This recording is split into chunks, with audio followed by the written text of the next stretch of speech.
más adelante en nuestras épocas, nuestra temporada de inicio del proceso electoral, de análisis electoral. Sin embargo, nosotros tenemos una propuesta de siempre elevar el tema técnico, incluso a veces académico, con la presencia de analistas invitados. Entre ellos, Cristian, que nos ha compartido y ha tenido la predisposición de hablar sobre economía local.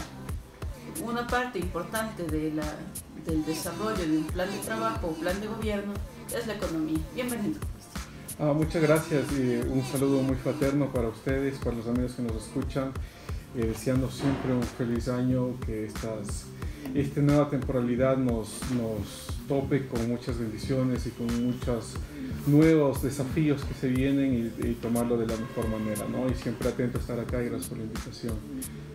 Si quieren, pasamos directamente al tema que nos compete el día de hoy, que es sobre la economía de la provincia y la economía de los cantones, ¿no? De los cantones de Chimborazo. El Banco Central del Ecuador desde más o menos 2 o 3 años ha empezado ya a publicar cifras cantonales de Ecuador, y lo que nos muestra sobre todo un panorama muy interesante, sobre todo para la provincia de Chimborazo, y este panorama tiene que ver con cuáles son nuestros principales elementos de crecimiento, cuáles son los elementos de la economía que están empujando el crecimiento en la provincia, ¿no? ¿Qué indicadores deben tener en cuenta aquellos que van a participar en la política desde el punto de vista económico para nuestra provincia? A mí me parece que hay por lo menos 2 desafíos ahí. El primer desafío es entender que la economía de Riobamba es diferente a la economía de los otros cantones de la provincia, ¿no?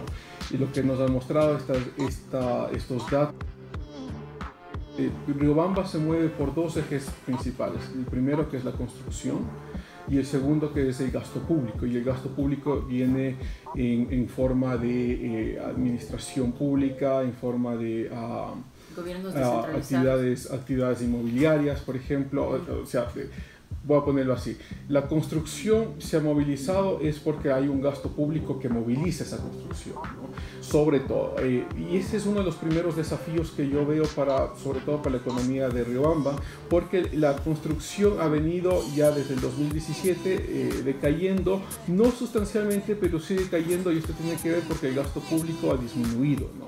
Y el gasto público ha estado basado, como todos conocemos, sobre todo en la deuda externa o deuda en general, deuda pública. Y si hay disminución o intento de disminución de la deuda pública y menos contracción de esta deuda, entonces va a haber menos dinero también público en la economía cantonal. Y lo que está empujando a estos elementos cantonales entonces creo que ahí hay un primer desafío que es importante pensarlo. Yo tengo acá ya los datos, ya los he abierto acá en mi computadora, sobre los principales rubros de la economía en Riobamba. El primer rubro es la construcción, y de largo, o sea, está en 360 millones de dólares. El segundo rubro se compone en la manufactura, y de hecho Riobamba tiene varias industrias que son muy grandes y de las cuales podemos conversar. Después tenemos actividades profesionales inmobiliarias, que son igual. Las actividades inmobiliarias están directamente relacionadas con la construcción, ¿no? Entonces, si es que baja la una, va a bajar la otra. No pasa lo mismo con de la provincia, ¿no? Por ejemplo, tengo acá los datos de Guano. El principal rubro de los otros cantones es la agricultura, y para mí eso se compone en el segundo desafío, ¿no?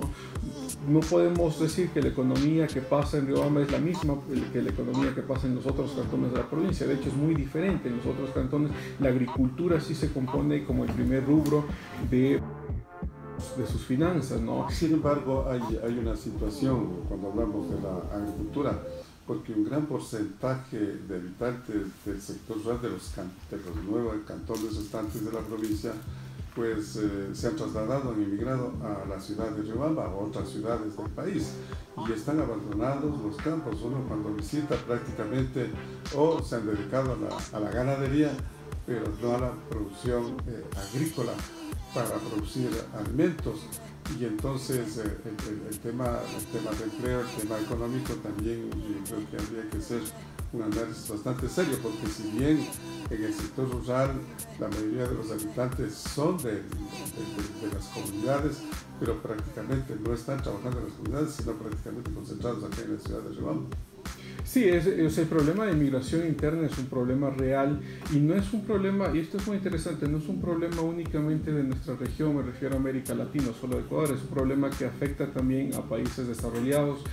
Y déjeme doy ahí una perspectiva, por ejemplo, de lo que pasa en Estados Unidos. Estados Unidos tiene subsidios a la agricultura, pero estos subsidios son interesantes, no tienen que ver con el interés, o mejor dicho, no es que necesariamente tenga que ver con el interés de que los sectores más pobres o los sectores agrícolas son los que tienen que desarrollarse, sino que el interés de Estados Unidos es sobre todo de seguridad nacional, ¿no?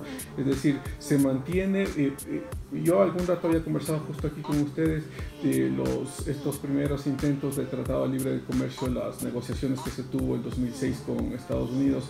Uno de los temas críticos era la agricultura y Estados Unidos no está dispuesto a negociar los tratados de libre, o sea, negociar el subsidio que tiene la agricultura por un factor muy importante, que es la seguridad nacional. Es decir, el sector agrícola se convierte para Estados Unidos en el sector más importante en momentos de guerra o en momentos de crisis, porque se necesita vías directas de alimentación.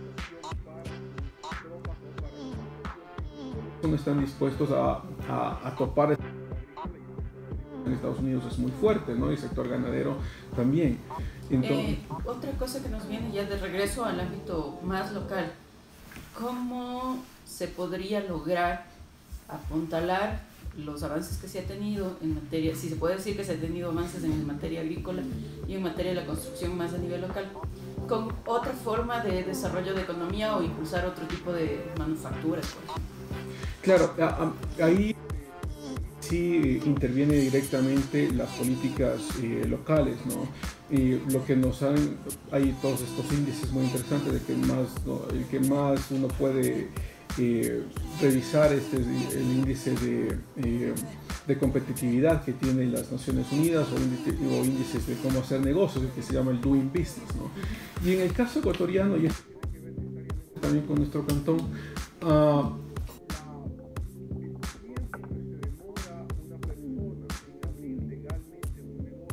es entre 4 a 6 meses, con muchísimas trabas burocráticas, tratos a sus trabajadores, permisos de todo tipo de entidades y demás. Mientras que, y esto les cuento así como medio entre anécdota y chiste, como dice. Pero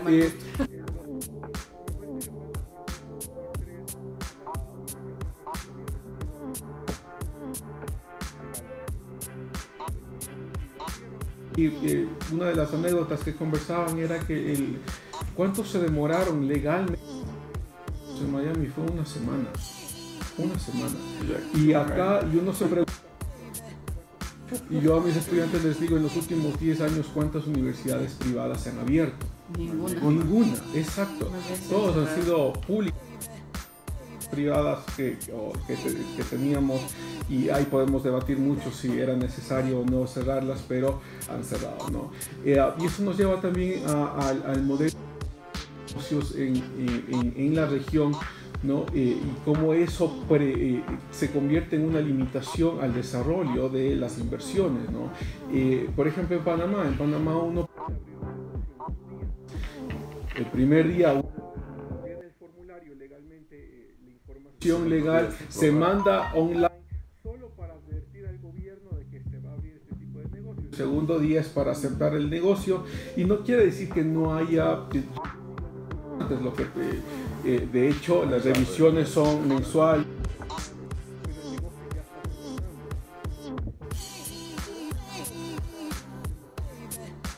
De los trámites, ¿no? Que ya todo trámite online, no se necesita ir a las ventanillas a hacer estas colas gigantescas, Y yo recuerdo, sobre todo para los que trabajan en el sector público, todos los certificados que se piden de no adeudar al municipio, no adeudar al Consejo Provincial, no adeudar a todo un día de tramitología, ¿no? Claro. Entonces, me parece Todo bien un que día hay... creo que es una versión mínima de lo que en realidad pasa, porque suelen pasar meses y la gente ya pierde el dinero, los créditos le caen encima, tienden a devolverlos y ya no lo hacen. En Cuenca no es así, en Cuenca es un país distinto, como dicen. Ese sí tarda creo que un par de los permisos, porque todas las instituciones para determinados negocios están en el mismo sector o incluso en el mismo edificio, ¿ya? Entonces, si tienes que sacar el permiso de bomberos, el permiso de la intendencia, el pago del es en la misma institución. Sí, pero la idea sería que todo esté sistematizado y todo se pueda hacer en línea, ¿no? Y esa idea de tener tanta traba burocrática, lo que hace es que muchos de nuestros empresarios empiecen a...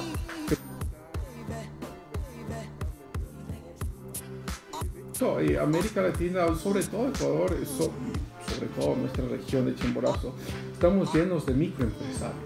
La gente es emprendedora, ¿no? O sea, aunque sea un negocio pequeño, tiende a emprender y tiende a ese que involucra a tener una empresa, ¿no? Entonces a mí me parece que es uno de los puntos que se debería poner en la palestra del análisis, ¿no? Ahora, los partidos y los movimientos en materia general deben tener una visión clara de desarrollo, plantear un plan de gobierno. ¿Cuál sugerirías que debería ser el camino para el caso riobambeño y chimboracense? Yo creo que al menos primero esta idea de pensar en cómo vamos a la disminución del rubro de construcción. Es decir, y eso es para Riobamba específicamente porque es el rubro de mayor empuje en nuestra economía. Si la construcción ha estado relacionada directamente con el gasto público, ¿cómo vamos a suplir esa disminución de reducción del gasto público y reducción obviamente del principal rubro de la economía? Para mí que tenemos que analizar directamente como yo decía, esta suerte de pensar en cómo hacemos negocios en Riobamba, ¿no? Cómo apoyamos al microempresario a que prospere, cómo apoyamos a los posibles microempresarios o empresarios que quieran invertir en Riobamba, ¿no? Y esto tiene que ver con una política muy agresiva de invitación a empresas nacionales o internacionales grandes a que vengan y pongan sus inversiones en Riobamba, ¿no? La legalidad o el sistema el año pasado, a principios del año pasado, y ustedes recordarán con esta extinción de impuestos del 555 para las empresas que quieran ponerse, sobre todo era 5 años en Quito y Guayaquil y 10 años de extinción de impuestos para empresas grandes que quieran ponerse fuera de estas ciudades. Debe hacerse uso, ¿no? Uso con un programa agresivo de inversiones, ¿no? Y entonces, ¿cuál es este programa? Sería la pregunta a nuestros candidatos, ¿no? ¿Cuál es este programa de atracción de inversiones que debemos tener? La inversión no viene por sí sola, ¿no? La inversión tiene que ser invitada. Sí, o sea, y para eso funcionan los gobiernos. ¿Qué condiciones hay que tomar en cuenta para que se pueda atraer, gestionar esta inversión internacional? Claro, yo lo primero, para todo negocio lo que uno quiere es que haya estabilidad jurídica, ¿no? Es decir, que los mismos parámetros con los que iniciamos son con los que finalizan, pero estos parámetros tienen que ser atrayentes, entonces esta estabilidad tiene que, o sea, dar una imagen o proveer de estabilidad, de una rigurosidad en el sistema jurídico local para las inversiones que vengan, ¿no? Lo segundo es cuál es este sistema de estabilidad, ¿no? ¿Qué vamos a proveer? O sea, o qué le vamos a dar a la inversión. Parques industriales que se están creando en Ecuador. Uno de los interesantes es el de Guayaquil y otro el de Ambato, ¿no? Que estamos muy cerquita. Y es esta idea de, a nosotros, y ahí hago solo un paréntesis muy rapidito, nos ha encantado, me parece a mí en Riobamba, meternos a la discusión del parque industrial y esa discusión es interminable, y sin embargo nunca terminamos la discusión con las propuestas de qué vamos a hacer. Si ese parque industrial está en un problema de legalidad, ¿qué vamos a hacer? ¿Cuáles son las otras propuestas para creación de otros parques industriales o de otros sistemas de atracción de empresas, ¿no? Bueno, yo creo que ha sido muy importante la participación de Cristian, que nos ha dado una visión bien clara